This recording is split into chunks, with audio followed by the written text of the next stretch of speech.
오늘은 흔들리는 마음을 위한 시편 연속설교의 첫 번째 복 있는 사람의 뿌리라고 하는 제목으로 함께 말씀을 나누려고 합니다. 저희가 계속해서 좀 시리즈 설교를 이어오고 있는데요. 6월에는 열왕기상, 특별히 엘리야 선지자를 통해서 정말 혼란한 시대일수록 우리가 더 말씀으로, 믿음으로 살아야 된다라고 우리가 함께 말씀을 나누었었고요. 또 지난 7월에는 빌립보서 말씀을 통해서 그렇게 말씀과 믿음으로 살아가는 사람들에게는, 그런 예수 그리스도의 제자들에게는 충분히 정말 세상에서 가질 수 없는 기쁨으로 살아갈 수 있는 그런 은혜가 있다. 그러기에 우리는 기쁨으로 이 땅 가운데 살아가야 된다라고 말씀을 나누었습니다. 지난주가 마지막 설교였는데 자족의 기쁨에 대해서 함께 말씀을 나누었죠. 지난 한 주간 동안 정말 자족의 기쁨을 좀 누려보시고 오늘 이 자리에 오셨습니까? 다시 할까요? 우리 자족의 기쁨을. 이렇게 하시면 안 되는데, 아마 우리의 마음은 늘 소원이실 거예요. 이렇게 주일날 말씀 듣고 내가 이 예배당 문을 나가면서 그래, 이번 주에는 내가 정말 자족해 보면서 살아야겠다, 정말 그렇게 하나님과 친밀하게 살아야겠다라고 결심을 하지만, 사실 또 세상 속에 나아가다 보면 그 결심은 온데간데 없고, 또 세상의 걱정과 염려 때문에 그 결심, 또 우리의 그 믿음을 다 그대로 살아내지 못하는 게 우리의 모습인 거죠. 사실 우리가 이렇게 기쁨으로 살겠노라고 그렇게 하나님 앞에 다짐을 하면서도 우리 마음 가운데 드는 질문이 생길 수밖에 없는 것 같습니다. 우리가 말씀과 믿음으로 또 그렇게 기쁨으로 살려고 하는데, 내 마음이 자꾸 흔들릴 때는 어떻게 해야 됩니까? 라고 하는, 내가 그 믿음을 또 그 말씀을 지키지 못하며 살아갈 때는 어떻게 해야 됩니까? 라고 하는 질문이 우리 마음 가운데 자주 드는 것 같습니다.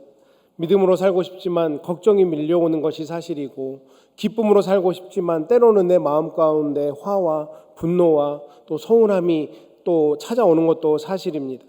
내가 입술로는 내가 하나님을 신뢰하며 살아갑니다 라고 고백하지만, 때로는 걱정 때문에 그 하나님의 신뢰는 온데간데 없고 밤잠을 설치는 것도 또 우리의 모습이라고 할 수 있습니다. 저희가 8월 한 달 동안, 또 오늘부터 5주 동안 흔들리는 마음을 위한 시편으로 말씀을 나누려고 하는데요. 아마 우리 성도님들은 시편 말씀 여러 번 묵상해 보셨기 때문에 잘 아시겠지만, 시편에 보면 시편이 그냥 믿음 좋은 사람이 내 상황이 하나님의 은혜가 가득해서 그냥 써놓은 그런 노래가 아니라는 사실을 잘 아실 것입니다. 시편에 보면 기쁨도 있지만 슬픔도 있고요, 감사가 있지만 탄식도 있고, 확신이 있지만 두려움과 질문도 있음을 우리는 시편 말씀을 통해서 그동안 많이 묵상해 왔습니다. 시편을 자세히 읽어보시면 시편에 그냥 우리에게 하는 말씀이 그냥 너의 감정을 숨겨라 이렇게 말씀하지 않고, 너의 있는 실제 그대로의 감정을 하나님 앞으로 가지고 가서 기도하는 법을 알려주는 성경이 바로 시편이라고 할 수 있습니다. 그리고 그 시편의 전체의 문을 여는 것이 오늘 우리가 읽었던 시편 1편의 말씀이죠. 오늘 시편 1편 말씀으로 잘 묵상해 보면 흔들리는 마음을 붙들 수 있는 첫 번째 길이 무엇인지 우리에게 분명하게 말씀해 주고 있습니다. 어떨 때 우리가 우리의 흔들리는 마음을, 흔들리는 믿음을 붙잡을 수 있을까? 그냥 세상적으로 얘기하면 네 의지를 강하게 하면 되지, 너의 믿음을 그냥 굳세게 하면 되지, 성경은 이렇게 말하지 않습니다. 오늘 시편 1편에서 결론적으로 먼저 말씀을 드리면, 우리의 흔들리는 마음을 붙드는 길은 무엇이냐면 하나님의 말씀 안에 뿌리를 내릴 때 우리의 흔들리는 마음을 붙잡을 수 있다라고 말씀하고 있는 거죠. 그래서 오늘 말씀의 제목을 복 있는 사람의 뿌리라고 제가 한번 정해보았습니다. 제가 아주 쉬운 질문 하나를 드려볼까요? 우리 밖에 서 있는 저 나무들이 오늘 이번 한 주간 만약에 일기예보가 많은 바람이 분다라는 일기예보가 있다고, 그러면 나는 이번 주에는 뿌리를 깊이 내려야지 라고 마음 먹은다고 그 나무가 뿌리를 내릴 수 있을까요? 결코 그렇지 못하다는 사실을 잘 아실 것입니다. 뿌리를 깊이 내리려면 어떻게 해야 됩니까? 평소에 바람이 불기 전에 미리미리 뿌리를 많이 내려놓으셔야 됩니다. 마찬가지로 우리 인생도 우리의 인생의 위기가 찾아온 뒤에 말씀을 붙들려고 하고 기도의 자리에 나아가려고 하려면 정말 힘듭니다. 미리미리 우리의 평소에 말씀과 기도를 뿌리 내린 사람이 인생의 바람이 불어올 때에도 그 바람에 흔들리지 않고 굳건하게 서 있을 수 있는 것이죠. 오늘 본문을 통해서 조금 더 구체적으로 이 복 있는 사람은 어디에 뿌리를 내려야 되고 어떻게 뿌리를 내려야 되는지 오늘 이 말씀으로 함께 나누고 또 이 말씀을 붙잡고 기도하고 또 이 말씀을 한번 살아보는 저와 여러분이 되셨으면 좋겠습니다. 첫 번째로 복 있는 사람은 자신의 서 있을 자리를 분별할 줄 아는 사람입니다. 오늘 1절 말씀을 다시 한번 보시면 너무나 잘 아는 말씀이죠. 복 있는 사람은 악인들의 꾀를 따르지 아니하며 죄인들의 길에 서지 아니하며 오만한 자들의 자리에 앉지 아니하고 라고 말씀합니다. 시편 1편 1절에서 복 있는 사람의 정의를 내리고 있어요. 그런데 복 있는 사람은 어떻게 정의합니까? 그냥 많이 가진 사람이 복 있는 사람이라고 정의하지 않습니다. 건강한 사람이 복 있는 사람이라고 정의하지 않고요. 자녀가 잘된 사람이 복 있는 사람이라고 정의하지 않고 또 재물이 많은 사람이 복 있는 사람이라고 정의하지 않습니다. 성경이 어떤 사람을 복 있는 사람이라고 정의합니까? 이 사람은 내가 어디에 서 있어야 할 줄 아는 사람, 내가 어디에 서 있지는 말아야 되는 것을 아는 사람을 보고 복 있는 사람이라고 성경은 정의하고 있는 거죠. 복 있는이라고 이 번역된 이 히브리어 아슈레라고 하는 이 단어는 기분이 좋다는 의미가 아니고요. 상태를 얘기하는데 어떤 상태냐면 하나님 앞에서 바른 길을 걸어가고 있는 그 상태를 뜻하는 말이 바로 아슈레입니다. 마땅히 가야 할 그 길을 걸어가는 사람, 이 사람이 복 있는 사람이다 라고 말씀하고 있는 거죠. 그런데 1절을 보면 좀 흥미로운 지점이 있는데 점진적인 움직임을 좀 나타내고 있어요. 처음에는 악인의 꾀를 따른다라고 합니다. 두 번째는 죄인들의 길에 선다라고 하고요. 세 번째는 오만한 자들의 자리에 앉는다라고 해요. 보이십니까? 처음에는 잠깐 따라간 거예요. 꾀를 따라간 거죠. 그 다음에는 길에 멈춰 섰어요. 그 다음에는 아예 자리를 펴고 앉았습니다. 이게 죄가 우리에게 유혹하는, 우리를 꼬드기는 이 모습이 이 점진적인 움직임이라고 할 수 있습니다. 죄가 처음부터 우리에게 그냥 당신 여기에 평생 여기 이 죄의 자리에 앉아 계십시오 라고 유혹하는 경우는 없습니다. 그냥 잠깐만 생각해 보시라고. 한 번쯤은 괜찮지 않겠냐고. 다른 사람도 다 그렇게 살아가는데 그렇게 안 살면 당신만 손해라고 그렇게 우리에게 유혹하는 거죠. 조금씩 우리의 방향을 바꾸어 가는 것. 그게 죄의 요소 아니겠습니까? 제가 이제 LA에 산 지 1년 반이 넘어가다 보니까 지리에 조금씩 익숙해지고 있습니다. 처음에는 내비게이션의 말씀대로만 따라서 순종했는데 이제는 그 순종을 조금씩 안 하고 있습니다. 몇 번 당하다 보니까 4차선의 스탑사인을 넘어가는 일이 얼마나 힘든 일인지 이런 것들을 경험하다 보니까 제가 좀 아는 길, 좀 큰 길로 가면 뭐 1, 2분 더 걸리더라도 좀 더 편하다라는 게 있는 거죠. 저는 다행히 내비게이션 음성을 뮤트를 시켜놨거든요. 그러니까 제가 다른 길로 가도 다른 음성은 나오지 않습니다. 그냥 열심히 또 재탐색을 해주죠. 그런데 우리 성도님들 중에 내비게이션 음성, 그 안내해주는 음성을 켜놓고 다니시는 분은 아마 그렇게 길을 다른 길로 가면 계속 소리가 나올 거예요. 길을 재탐색해드리겠습니다. 다시 찾아드리겠습니다. 어떤 분들은 그 소리를 들으면 자기가 혼나는 것 같다고 하시는 분도 있더라고요. 내비게이션이 나를 혼내는 것 같다. 그래서 기분이 안 좋다. 이렇게 얘기하시는 분이 있는데 잘 생각해 보시면 내비게이션은 우리를 혼내지 않아요. 내비게이션은 잘못된 방향에서 우리를 옳은 길로 인도해 주는 거죠. 하나님의 말씀도 저는 마찬가지로 생각합니다. 때때로 말씀이 우리에게 불편하게 들려질 때가 있어요. 불편하게 여겨질 때가 있습니다. 가끔 설교하다 보면 오늘 목사님이 내 상황을 아시고 저 얘기를 하시나? 라고 들려질 때가 있죠. 그런데 오해는 안 하셨으면 좋겠습니다. 제가 성도님들 집에 신방 가서 무슨 몰래카메라를 붙여놓고 온 것도 아니고 내 상황을 아는 다른 성도가 목사님한테 저 얘기를 했나 보다 그렇게 많이 저에게 얘기를 해주지도 않습니다. 왜 그러면 목사님이 나에 대해서 잘 모를 텐데 어떻게 지금 내 마음을 이렇게 말씀으로 표현하지? 라고 했을 때는 이 말씀에 힘이 있기 때문이에요. 어떤 힘이 있습니까? 우리가 너무나 잘 아는 히브리서 4장 12절 말씀에 하나님의 말씀은 살아있고 활력이 있다고 합니다. 운동력이 있다라고 말씀해요. 그런데 그 말씀이 어떻다고 합니까? 좌우의 날선 어떤 검보다도 예리해서 우리의 혼과 영과 관절과 골수를 찔러 쪼개기까지 하고 또 우리의 마음의 생각과 뜻을 판단한다고 합니다. 말씀에 이런 능력이 있는 거예요. 이 말씀의 능력이 이렇게 예리한 능력이 있기 때문에 때때로 우리의 혼도 영도 생각도 심지어 관절과 골수까지 우리의 피지컬한 부분까지도 바꾸어 놓을 수 있는 힘이 있다라고 하는 거죠. 그러니 때때로 선포되어지는 말씀이 이 하나님의 말씀의 능력에 입각해서 우리의 삶을 우리의 생각을 변화시킬 수 있다라고 하는 거죠. 하나님의 말씀은 우리를 정죄하고 우리를 비판하고 우리를 판단하기 위해서 주어진 것이 아니라 우리로 하여금 잘못된 길에서 돌이키도록 주어진 은혜가 하나님의 말씀이기에 때때로 이 말씀이 내 마음 가운데 불편하게 들린다고 할지라도 그것이 하나님의 말씀이고 진리이면 우리가 그 말씀에 순종해야 된다라고 하는 거죠. 잘 생각해 보십시오. 지금 우리가 얼마나 많은 소리를 들어가며 살아가고 있습니까? 세상은 끊임없이 우리에게 이야기합니다.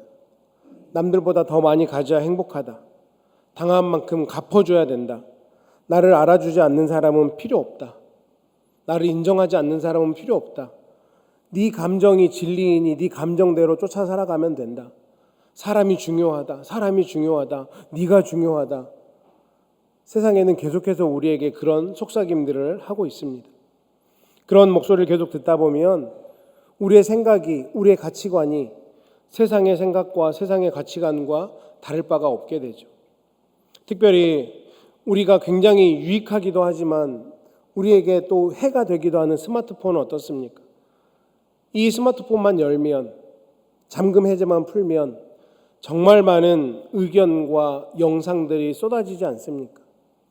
아주 예전에 스마트폰이 없던 그런 시절에는 아침에 눈을 뜨면 창문을 열고 환기시키는 게 우리의 첫 번째 일이었는데 요즘은 눈 뜨면 휴대폰을 여는 게 우리의 일상이지 않습니까?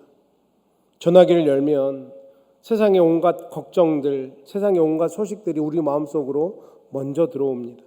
그러면 그 생각과 그 소식이 우리의 마음을 사로잡게 되는 거죠. 복 있는 사람, 오늘 성경에서 얘기하는 이 복 있는 사람은 세상 소식을 안 듣는 사람이 아닙니다. 그런데 이 복 있는 사람은 무엇이 나의 생각과 나의 마음을 지배하게 할 것인가 분별하는 사람, 분별할 수 있는 사람이 복 있는 사람이라고 하는 거죠. 로마서 12장 2절은 우리에게 어떻게 말씀합니까? 너희는 이 세대를 본받지 말고 오직 마음을 새롭게 함으로 변화를 받으라고 합니다. 이 세대를 본받지 말아야 된다. 왜냐하면 우리는 이 시대의 가치관으로 살아가는 사람이 아니라 하나님 나라의 가치관으로 살아가는 사람들이기에 우리가 본받아야 될 것은 이 세대가 아니고 이 시대의 가치관이 아니다라고 하는 거죠. 우리의 마음이 흔들리는 이유가 바로 여기 있지 않습니까? 내가 당하는 문제가 크기 때문이 아니라 때로는 너무 많은 잘못된 목소리들을 듣고 있기 때문에 하나님의 음성을 먼저 들어야 되고 하나님의 뜻대로 그 가치관대로 살아야 되는데 세상의 가치관이 자꾸 나의 마음 속에 들려오고 내 마음을 유혹하니까 처음에는 꾀를 따르다가 그 자리에 섰다가 그 자리에 주저앉으니 내 마음이 흔들린다라고 하는 거죠. 그러기에 우리는 매일매일 자기 자신에게 물어야 됩니다. 나는 요즘 누구의 말을 가장 많이 듣고 있는가? 요즘 어떤 생각이, 어떤 가치관이 내 마음을 지배하고 있는가? 나는 지금 어느 길에 서 있고 어느 길에 앉아 있는가? 말씀을 통해서 우리에게 계속해서 질문해 봐야 됩니다. 복 있는 사람은 잘못된 영향력을 거절할 줄 아는 사람입니다. 모든 모임에 참석한다고 그것이 복된 것은 아닐 것입니다. 모든 이야기에 귀 기울인다고 그것이 지혜로운 것도 아닐 것입니다. 때로는 듣지 않는 것이 믿음일 수 있고요. 때로는 그 자리를 떠나는 것이 순종일 수도 있고 때로는 그 자리와 거리를 두는 것이 지혜일 수도 있습니다.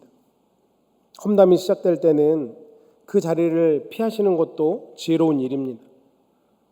뭔가 휴대폰을 열었는데 내 분노를 차게 하는 영상이 있다면 그 휴대폰을 덮는 것도 지혜로운 일이고요. 나를 계속해서 비교하게 만드는 것을 내려놓는 것도 중요한 믿음이라고 할 수 있습니다. 복 있는 사람은 아무 곳에서나 뿌리를 내리는 사람이 아니라 자신이 서 있을 자리, 자신이 뿌리 내릴 자리를 분별할 수 있는 사람, 이 사람이 복 있는 사람이다라고 시편 1편 1절에서 우리에게 말씀하고 있는 것, 이것을 하나님이 나에게 주신 음성으로 들으시는 저와 여러분 되시기를 주님의 이름으로 축원합니다. 그런가 하면 두 번째로 복 있는 사람은 하나님 말씀에 깊이 뿌리를 내리는 사람이라고 할 수 있습니다. 2절 말씀을 이어서 보시면 오직 여호와의 율법을 즐거워하여 그 율법을 주야로 묵상하는 자로다라고 말씀합니다. 복 있는 사람은 단지 나쁜 자리를 피하는 것만으로 끝나는 것이 아니라 내 그 비워진 마음을 하나님의 말씀으로 가득 채우는 사람, 이 사람이 복 있는 사람이다라고 하는 거죠. 오늘 2절에서 뭐라고 얘기합니까? 오직 여호와의 율법을 즐거워한다라고 말씀합니다. 율법이라고 하는 히브리어로 토라라고 하죠. 이 율법은 그냥 단순히 지켜야 할 규례, 규범만을 이야기하는 것이 아니라 이것보다 훨씬 더 넓은 의미인데 하나님께서 자기 백성에게 주시는 가르침, 인도하심, 마치 아버지와 부모님, 아버지와 어머니가 자녀가 잘 되기 위해서 가르쳐주는 그 가르침을 율법이라고 하는 이 뜻 안에 들어있는 말입니다. 하나님의 말씀은 단순히 우리를 억압하는 무거운 짐이 아니고요, 생명의 길로 인도하는 부모님의 조언과도 같은 것이다. 이렇게 이 말씀을 즐거워해야 된다라고 말씀하고 있습니다. 그리고 이 본문에 보니까 말씀을 읽는다라고 하지 않고 즐거워한다라고 표현하고 있지 않습니까? 우리는 때때로 하나님 말씀 읽는 것을 의무로 숙제하는 것처럼 생각할 때가 있습니다. 내가 오늘 성경을 3장 읽어야 되는데 5장 읽어야 되는데 그래야 내가 이번 올해 일독을 하는데 밀린 성경 읽기가 너무 많아졌네. 큰일 났네. 이제 8월이 벌써 중순이 돼가는데 올해 내가 일독을 할 수 있을까? 목사님이 언젠가 한번 얘기할 것 같은데 성경 일독표를 나눠줬는데 이제는 성경 일독표가 내 눈에 보이기만 해도 뭔가 나랑 쟤랑 싸워야 될 것 같고 멀리 해야 될 것 같고 그러다가 어느 순간 내년에 다시 하자, 내년부터 시작하면 된다 라고 하면서 평안을 얻지 않으십니까? 하나님은 우리에게 성경 일독표를 1년에 한 번씩 제출해라 라고 말씀하시는 분이 아니고요, 말씀 속에서 내가 거기서 너와 만나고 싶다 라고 초대하는 분임을 잊지 않으셨으면 좋겠습니다. 예레미야 15장 16절 이렇게 말씀하죠. 만군의 하나님 여호와시여 나는 주의 이름으로 일컬음을 받는 자라. 내가 주의 말씀을 얻어먹었사오니. 우리가 좋아하는 거 아닙니까? 얻어먹는 거. 얻어먹는 거는 즐거운 일이죠. 하나님의 말씀을 얻어먹었대요. 음식을 먹어야 우리의 육신이 살듯이 말씀을 먹어야 우리의 영이 사는 것을 결코 잊어서는 안 됩니다. 2절 말씀에 보니까 복 있는 사람이 말씀을 주야로 묵상한다 라고 또 말씀하고 있죠. 묵상이라고 하는 이 단어 아마 어느 정도 감은 잡으실 것입니다. 하가라고 하는 히브리어인데요, 그냥 마음속으로 생각하는 것, 이것 이상의 뜻이 있습니다. 이 하가라고 하는 단어는 마음속으로 생각하는 것과 더불어서 낮은 목소리로 반복해서 읊조리고 되새긴다라고 하는 뜻이 있습니다. 그래서 말씀을 묵상한다라고 하는 것, 이것을 정말 실제적으로 말씀해 보면 그냥 소가 풀을 먹은 뒤에 되새김질하는 것처럼 말씀을 읽었으면 그 말씀을 계속해서 되새겨보는 거죠. 이번 주에 이 시편 1편 말씀이 나에게 주어졌으면 이 시편 1편 말씀을 일주일 내내 다시 한번 되새겨보는 것입니다. 조용히 내 입술로 읊조려보는 거예요. 여러분 차를 마실 때 티백을 물에 컵에 담그잖아요. 0.5초 만에 담궜다 빼시는 분이 있습니까? 아마 안 계실 거예요. 티백을 따뜻한 물에 담그시고 그 티 안에 들어있는 향과 색이 다 우러날 때까지 기다리셨다가 빼잖아요. 하물며 차 한 잔을 마셔도 그렇게 기다리고 우려내는데 하나님의 말씀을 한 번 읽었다고 그것이 내 삶 가운데 녹아질까요? 그렇지 않다라는 거 잘 아실 것 같습니다. 말씀이 우리의 생각과 우리의 감정과 우리의 선택에 깊이 스며들 수 있도록 그 말씀에 머물러야 하는 게 필요한 거죠. 예를 들어서 베드로전서 5장 7절 너희 염려를 다 주께 맡기라 이는 그가 너희를 돌보심이라, 이 말씀을 내가 아침에 묵상했다라고 한다면 하루 종일 내 염려를 주님께 맡겨야지, 주님이 나를 돌보신다고 하셨는데 순간순간 이것을 내 입술을 통해서 주님 내 염려를 다 주께 맡깁니다, 주님 나를 돌봐 주십시오, 조용히 읊조려 보는 것, 이것이 진정한 묵상이라고 하는 것입니다. 그냥 아침에 읽고 끝내는 것이 아니라 하루 동안 되새기는 것, 걱정이 올라올 때 다시 말씀으로 돌아가는 것, 이것이 묵상이라고 하는 것이죠. 그런데 가만 생각해 보면 염려도 묵상과 같다라고 할 수 있습니다. 염려가 뭡니까? 나쁜 일이 생길 그 가능성을 하루 종일 반복해서 묵상하는 게 염려 아닙니까? 나한테 이런 일이 생기면 어떡하지? 혹시 이게 잘못되면 어떡하지? 이 문제가 더 커지면 어떡하지? 내 자녀에게 이런 일이 생기면 어떡하지? 염려는 두려움을 주야로 묵상하는 게 염려죠. 그러면 염려의 반대말이 뭘까요? 염려의 반대말은 믿음이 될 것입니다. 염려가 두려움을 주야로 묵상하는 일이라면 믿음은 하나님의 말씀과 하나님의 성품을 주야로 묵상하는 것이 믿음이라고 할 수 있기 때문입니다. 내가 당하고 있고 내가 처하고 있는 그 문제보다, 그 상황보다 내 하나님이 훨씬 더 크시다라고 묵상하는 것, 이것이 믿음 아니겠습니까? 여호수아 1장 8절 말씀, 우리가 잘 알고 좋아하는 말씀이죠. 이 율법책을 내 입에서 떠나지 말게 하며 주야로 그것을 묵상하라라고 하나님께서 여호수아에게 말씀합니다. 지금 여호수아가 이 말씀을 받은 때가 언제입니까? 그렇게 위대했던 모세가 하나님께 부름을 받고 나는 아무 능력이 없다라고 생각하고 나는 그럴 만한 사람이 아니라고 생각하는데 이스라엘 전체 리더로 섰을 때입니다. 이 사람들을 데리고 이제 여리고에 들어가서 가나안에 들어가서 싸워야 될 때인 거죠. 그런 두려워하고 있는 이 시점에서 하나님께서 여호수아에게 오히려 그 가나안과 싸워야 되는 전쟁 전략들, 전술들을 알려주시면 좋겠는데 그것을 얘기하는 게 아니라 내 입에서 말씀을 떠나지 말게 하라, 주야로 묵상하라 라고 하나님이 말씀하신 이유가 뭘까요? 지도자의 마음이 먼저 말씀에 붙들려야 백성들을 이끌 수 있기 때문이지 않겠습니까? 이 점은 우리에게도 마찬가지라고 생각합니다. 우리가 가정을 지키기 이전에 내 마음이 먼저 말씀 앞에 붙들려야 할 것입니다. 내가 자녀를 걱정하기 이전에 내가 먼저 말씀 앞에 서야 된다라고 하는 것이죠. 문제를 해결하기 이전에 하나님의 음성이, 하나님의 뜻이 어디 있는지 그것부터 우리가 물어야 되는 것입니다. 제가 8월 26일 수요일 12시간 기도회를 하려고 합니다. 아마 12시간 기도회를 하자고 하니까 아마 저에게 말씀하지 않지만 벌써부터 부담감에 잠 못 이루시는 분들이 있을 겁니다. 목사님, 저는 12분 기도하기도 힘든데 12시간이란요. 저는 못할 것 같습니다 라고 생각할 수도 있어요. 근데 걱정하지 마십시오. 지금 우리가 하자고 하는 12시간 기도회가 무슨 한 사람이 12시간을 다 책임지는 철인 기도대회 이런 걸 하자는 게 아니고요. 우리가 이 공동체가 함께 하나 되어서 기도의 자리를 이어가 보자라고 하는 것입니다. 각자 가능한 시간에 와서 가정을 위해서, 교회를 위해서, 내 이웃을 위해서, 여전히 힘들어하고 있고 하나님을 알지 못하는 이웃이 있다면 그들을 위해서 간절히 기도해 보자. 그리고 그 기도가 12시간 동안 우리 새빛사랑 공동체에 올려드린 기도가 끊어지지 않는 것을 한번 우리가 하나님 앞에 올려드려 보자. 그렇게 우리가 기도할 때 하나님이 어떻게 역사하시는지 함께 살펴보자라고 하는 것입니다. 그런데 왜 우리가 이런 기도의 자리에 나와야 되는 것입니까? 기도에 참석하면 모든 문제가 갑자기 다 사라질까요? 죄송하지만 그런 일은 잘 일어나지는 않을 것입니다.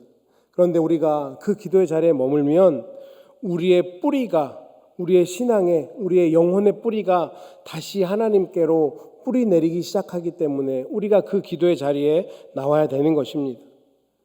우리가 한 가지 착각하지 말아야 될 것이 있는데, 기도라고 하는 것은 하나님을 설득해서 내 뜻을 이루고자 하는 행위가 아니에요.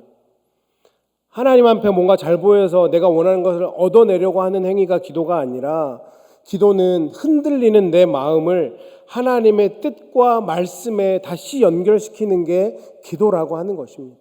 내가 하나님께 더 가까이 나아가는 것, 내가 하나님께 붙들림 바 되는 것, 내 영혼의 뿌리를 주님께 닿게 하는 것이 기도다라고 하는 거죠. 우리 성도님들 하루 종일 휴대폰 쓰시다가 배터리가 한 10% 남았다, 5% 남았다. 그러면 어떻게 하십니까? 바로 충전기를 찾지 않습니까? 그래서 집에도 충전기가 있고 차에도 충전기가 있고 또 일터에도 충전기가 여러 곳에 비치해 놔서 바로바로 충전하게 하잖아요. 전화기는 매일매일 그렇게 충전하는데 우리의 마음과 영혼은 얼마나 충전하고 계십니까? 혹시 내 마음과 영혼이 배터리가 10%, 5%도 안 남았는데 그런 얼라트도 안 떠서 내가 지금 내 영혼이 닳아지는지 충전이 필요한지 그런 것도 모르는 상황에 계시고 있지는 않습니까? 우리가 함께 모여서 12시간 기도회를 하려고 하는 그 자리는 그냥 특별한 사람을 위한 기도의 자리가 아닙니다. 기도를 잘 하시는 분들이 오셔야만 하는 자리가 아니라 오히려 기도가 잘 되지 않기 때문에 내 마음이 흔들리기 때문에 그 자리에 나와서 우리가 함께 기도해 보자고 하는 거죠. 하나님, 내 마음이 흔들리는데 내 상황이 어려운데 내 힘만으로는 안 되니 하나님이 도와주셔야겠습니다. 내가 이런 상황 속에서 흔들리지 않도록 내 영혼의 뿌리를 더 주님께 깊게 뿌리 내리고 싶습니다. 라고 고백하는 자리가 이 12시간 기도의 자리가 되었으면 좋겠습니다. 기도의 자리에 한번 참석하는 것 자체가 우리가 겪고 있는 모든 문제를 한꺼번에 자동적으로 해결해 주지는 않을 텐데요. 그런데 그 자리를 통해서 우리가 어디에 뿌리 내려야 되는지 다시 선택하는 시간이 되셨으면 좋겠습니다.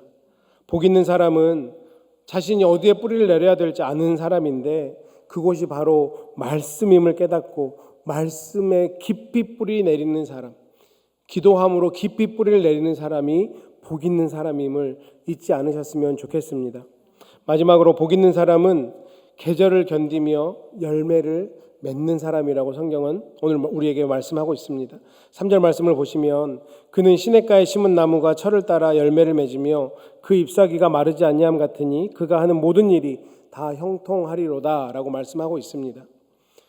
말씀에 뿌리를 내린 사람을 뭘로 비유합니까? 시냇가에 심은 나무에 비유를 하고 있습니다. 여기서 중요한 것은 뭐냐면 우리가 한글로 번역하면서 그냥 시냇가에 심은 나무라고 번역했는데 저 심다라고 하는 저 단어가 히브리어로 보면 샤툴이라고 하는 단어인데 수동 분사입니다. 그러니까 나무가 와서 스스로 심기지 않았다는 거예요. 누군가가 그 자리에 그 나무를 심었다라는 그 의미가 있는 거죠. 하나님께서 의도적으로 그 나무를 시냇가에 심어놨다라고 하는 의미가 있는 것입니다. 그런데 그 시냇가에 심은 나무가 어쩌면 우리들 아니겠습니까? 저와 여러분이 시냇가에 심겨진 거죠. 하나님의 은혜로 죽음의 자리에서 생명의 자리로 그렇게 하나님 우리를 옮겨주신 것입니다. 예수 그리스도로 말미암아 죄와 사망에서 생명으로 우리를 옮겨주신 거죠. 저와 여러분은 심기운 사람입니다. 그러면 그곳에 뿌리를 내려야 되는 것, 또 다른 어디로 가야 할까 고민하는 것이 아니라 주님께서 심기운 그곳에 뿌리를 내릴 줄 아는 사람이 바로 복 있는 사람이다라고 하는 거죠. 한번 생각해 보십시오. 시냇가에 심겨졌다고 바람이 안 불까요? 시냇가에 심겨졌다고 뜨거운 떼약볕이 안 내릴까요? 시냇가에 심겨져 있어도 때로는 강한 바람이 불 수도 있고 때로는 뜨거운 태양이 장렬할 수도 있습니다. 그런데 시냇가에 심기운 나무의 장점이 무엇입니까? 뿌리가 물에 닿아 있기 때문에 그 나무는 마르지 않는다라는 거예요. 우리의 뿌리를 내려야 하는 이유가 바로 거기에 있는 것입니다. 마찬가지로 우리의 신앙이 좋다고 하는 그런 말은 우리에게 어려움이 찾아오지 않을 것이다 이런 뜻이 아니죠. 눈물 나는 일이 없을 것이다 이런 뜻도 아닙니다. 내가 신앙이 좋다고 해서 내 마음이 흔들리는 일이 결코 없다 이것도 아닙니다. 그런데요, 우리가 시냇가에 뿌리를 잘 내리면 흔들려도 뽑혀지지 않는다라고 하는 거죠. 고난을 만나도 우리의 생명의 근원이 물과 연결되어 있기 때문에 마르지 않는다라고 하는 것입니다. 그리고 결국에는 그 시냇가에 뿌리를 잘 내림으로 말미암아 철을 따라 열매를 맺는다라고 오늘 성경 말씀하지 않습니까? 우리 캘리포니아에 오니까 주변에 열매 맺는 과실수들이 정말 많더라고요. 그런데 우리 성도님들 살아보시면서 1년 내내 열매 맺는 나무 보셨습니까? 봄, 여름, 가을, 겨울 한 번도 안 쉬면서 열매 맺는 나무 보셨나요? 아마 없으실 겁니다. 하나님께서 창조하신 대로 어떤 나무는 봄에 열매를 맺기도 하고 어떤 나무는 여름에, 어떤 나무는 가을에 열매를 맺기도 합니다. 열매 맺는 철이 따로 있다라고 하는 거죠. 우리 인생에도 계절이 있는 것 같습니다. 일할 때가 있고 쉴 때가 있고 앞으로 나아가야 될 때가 있고 기다려야 될 때도 있고 풍성한 때가 있고 때로는 좀 앙상해지는 그런 시기도 있지 않습니까? 그런데 우리는 우리에게도 그런 때가 있는데 종종 나의 열매를 다른 사람의 열매와 비교할 때가 있습니다. 나의 겨울을 다른 사람의 열매 맺는 것과 그냥 1대1로 비교할 때가 있는 것 같아요. 아니 다른 집 자식은 예수도 안 믿는데 잘 되는 것 같은데 나는 예수 열심히 믿으려고 하는데 왜 우리 애는 이렇게 지지부진할까? 다른 사람은 건강한데 왜 내 건강은 다른 사람만큼 건강하지 못할까? 다른 사람은 비즈니스도 잘 되는 것 같은데 왜 나는 내 비즈니스 이렇게 어려울까? 다른 교회는 부흥하는 것 같은데 왜 우리 교회는 이렇게 어려울까? 그런데 이런 생각이 들 때 이것을 반드시 기억하셨으면 좋겠습니다. 하나님은 모든 사람을 똑같은 시간표대로 이끌어 가시는 분이 아니다라고 하는 사실입니다. 혹시 여러분 성도님 집 가운데 사과나무가 심겨져 있는데 그 사과나무에게 너 왜 오렌지 안 열리냐고 그렇게 자꾸 아침마다 얘기한다고 그 사과나무가 오렌지 열겠습니까? 그 사과나무 주인만 불쌍해지는 거죠. 봄에 나무를 심어놓고 여름에 너 왜 아직까지 열매를 안 맺고 있냐고 하면 가을까지 기다려야 되고 몇 년은 기다려야 과실이 열리는데 그거는 뜻대로 안 되는 것 아니겠습니까? 우리 모든 세상 사에는 하나님의 정하신 계절이 있다라고 하는 것을 기억하셨으면 좋겠습니다.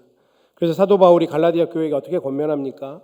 우리가 선을 행하되 낙심하지 말지니 포기하지 않으면 때가 이름에 거두리라 라고 말씀합니다. 하나님의 때가 있다고 하는 거예요. 그러면 거둔다고 하는 것입니다. 우리가 포기하지 않는다는 게 어떤 뜻입니까? 오늘 시편 말씀을 통해 보자면 말씀에 뿌리 내리고 시냇가에 뿌리 내리고 은혜 자리에 뿌리가 내리면 철을 따라 열매를 맺게 하시는 분은 하나님이시고 우리의 삶을 통해서 열매를 맺힐 수밖에 없다라고 하는 거죠. 지금 우리에게 중요한 것은 내 눈에 당장 보이는 열매가 있느냐가 아니고 내가 정말 하나님께서 심기워 주신 그 시냇가에 뿌리를 잘 내리고 있느냐, 이것이 우리에게 가장 중요한 요소다라고 할 수 있습니다. 그러면 그 잎사귀가 마르지 아니함 같을 것이다. 잎사귀가 마르지 않는다라고 하는 것은 어려움이 없다라는 뜻이 아니죠. 생명 공급이 끊어지지 않을 것이다라고 하는 뜻입니다. 세상 사람들은 내 환경이 좋으면 그냥 기뻐하고 환경이 나빠지면 그냥 포기하고 무너집니다. 그런데 말씀에 뿌리를 내린 사람은요, 형편을 초월해서 하나님으로부터 공급을 받기 때문에 우리는 망할 일이 없는 거죠. 우리가 지난주에 자족을 함께 얘기하면서 내게 능력 주시는 자 안에서 내가 모든 것을 할 수 있느니라 라고 했을 때 그 능력이 세상이 얘기하는, 세상이 원하는 탁월함이 아니라 하나님이 원하는 초월이라고 말씀드리지 않았습니까? 그러기에 나는 내게 능력 주신 자 안에서 모든 걸 할 수 있다라고 사도 바울이 고백했던 것처럼 여기서 얘기하는 여기 3절 마지막에 그가 하는 일이 모두 다 형통하리로다 하는데 이 형통은 세상이 원하는 형통이 아니다라고 하는 것.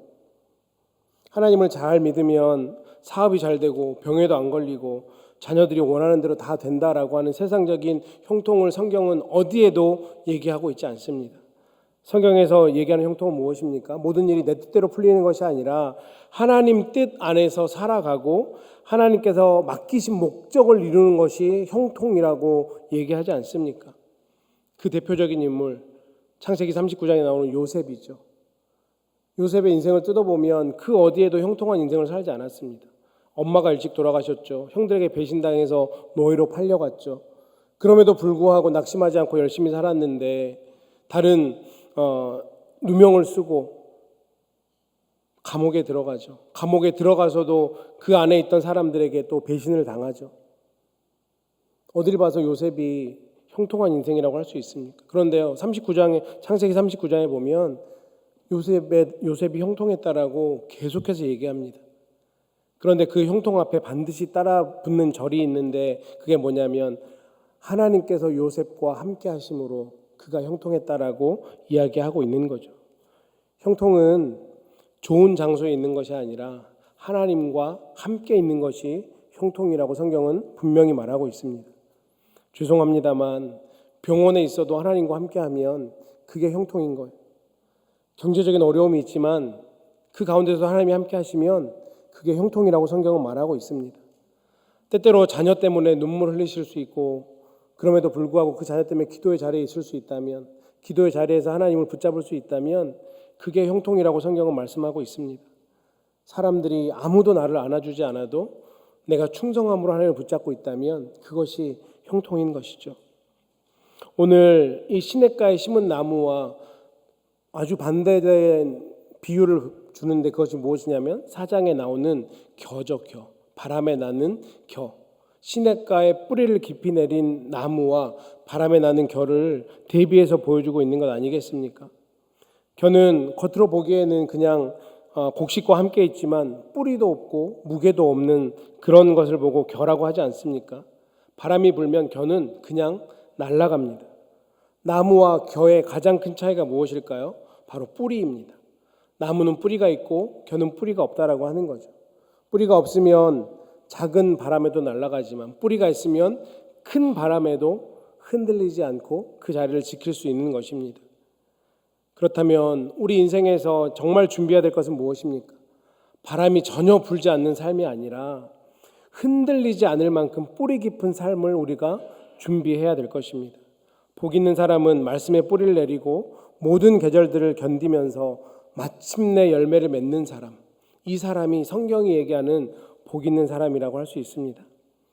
이제 말씀을 맺겠습니다. 사랑하는 성도님 여러분, 오늘 시편 1편은 두 가지 인생을 보여주는 것 같아요. 시냇가에 심긴 나무와 또 바람에 날리는 겨. 두 사람 모두 바람을 만납니다. 그런데 그 바람을 만났을 때 한 사람은 뿌리가 있고 한 사람은 뿌리가 없었습니다. 우리 인생에도 바람이 불죠. 건강에 바람이 불 때도 있고 경제적인 바람이 불 때도 있고 자녀와의 관계라는 바람이 불 때도 있습니다.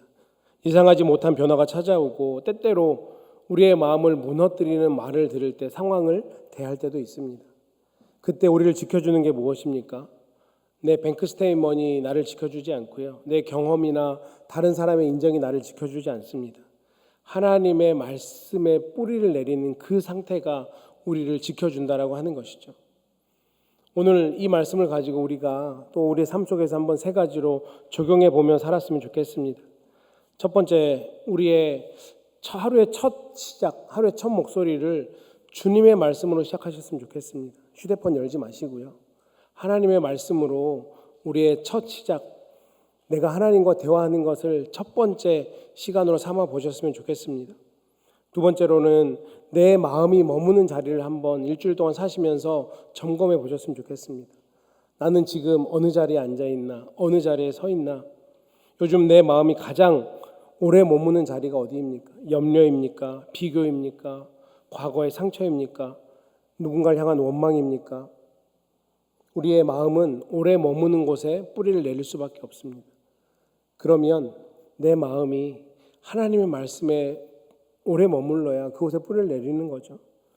그래서 잘못된 자리에 오래 앉아있지 마시고 말씀과 기도의 자리로 우리의 뿌리를 내리는 자리를 옮기셨으면 좋겠습니다.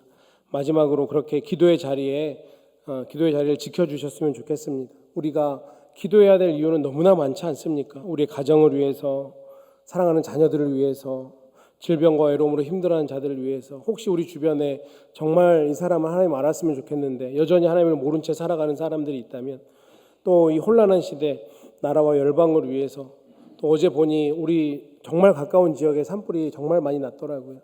그렇게 어려움 당한 이웃들을 위해서 우리가 기도의 자리에 나아가야 되는 것이죠.